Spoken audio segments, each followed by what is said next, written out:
last week when I got the smaller winch, also got another buzzsaw. I don't have anything that's PTO driven, everything's belt, so I had to go purchase a new shaft. Alright, we're gonna go up here and get the H started, get it hooked up, get this thing running, see what kind of shape it's in. So a couple weeks ago I was filming cutting slabs, and the next morning it wouldn't start.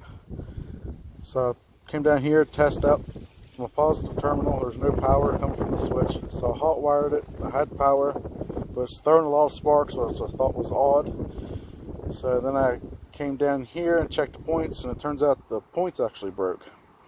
So I had to pull the points out of the cub and put in here. I couldn't find any in town, so I had to order a set.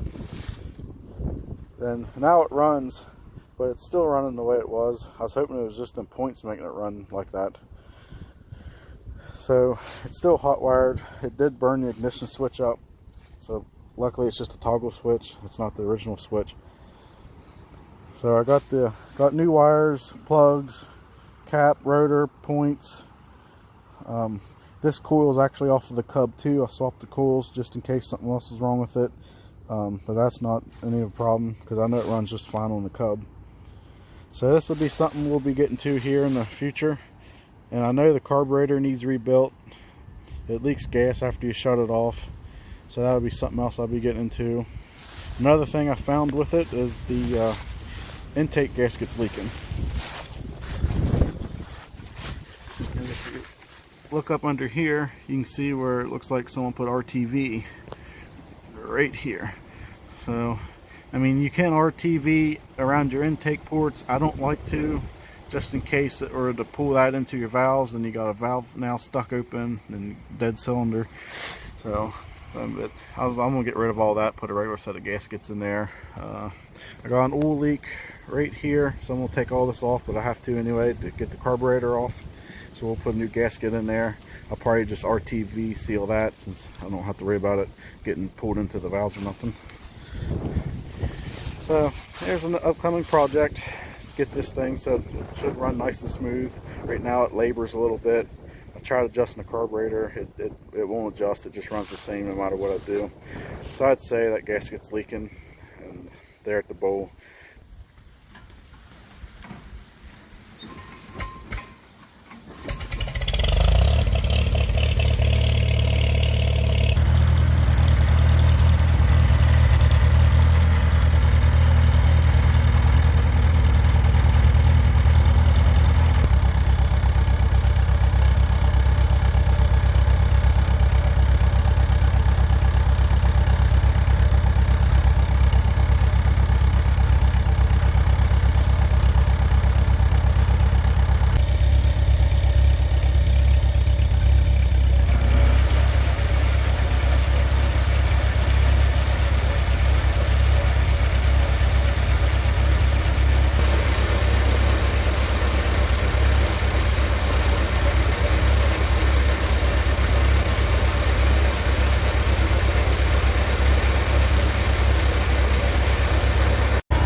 and I dumped a little bit of oil on this chain. It was locked up. It's pretty much loosened up since I've been running it a little bit. And as you can see, this blade's got a wobble to it. I've already tried to straighten it out and I can't get the wobble out of it.